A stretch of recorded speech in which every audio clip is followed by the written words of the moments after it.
So just to reiterate, what you add to your site, what your designer does, and how you create the whole design with Elementor makes a big difference to the speed.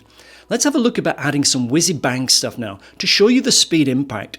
I'm going to say it many times, and you'll hear it many times, but it's something that you need to start doing. Run tests before and after you've added new functionality to your pages. This way you get to learn exactly the speed cost for the things that you add to the page. Some things like sliders, depending on what you do and how you do it, can actually not have a massive speed impact. But if you do it in the wrong way, it can have a huge impact. So you must test before and after. Let's have a look now to see what happens when we add some whizzy-bang functions. Let's have a look. We've got to keep the complexity of the pages as simple as possible to get the maximum speed.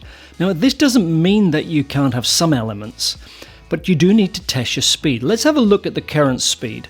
As you can see here on the report for this test page, if we go to the waterfall tab, scroll down, we've got 11 requests in here of a total of 167 kilobytes. Take a mental note of that, 11 requests, 167. That creates the weight of the page. Now, let's have a look at adding some extra buzzy bits and fuzzy bits, and a lot of extra whizzy functionality. And this is where we're getting carried away on the page. Just have a quick look at this. Yes, add.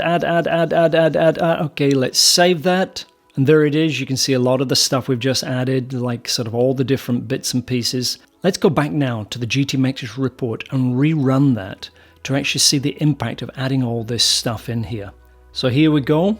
It's run the report.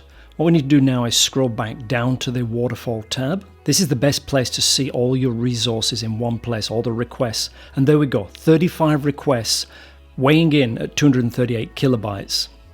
So if we remember the original figures, it was 11 requests weighing in at 167 kilobytes. That's a big chunk of extra code.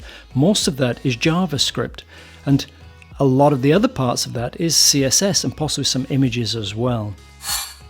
So there you go. Some real-life examples of what actually happens to the speed, especially things like LCP, which are crucial to your actual Google ranking. So a big trick is avoiding adding extra stuff to Elementor, like Ultimate add-ons. It sounds great, there's some great functionality, but Elementor Pro, out of the box, has got great stuff.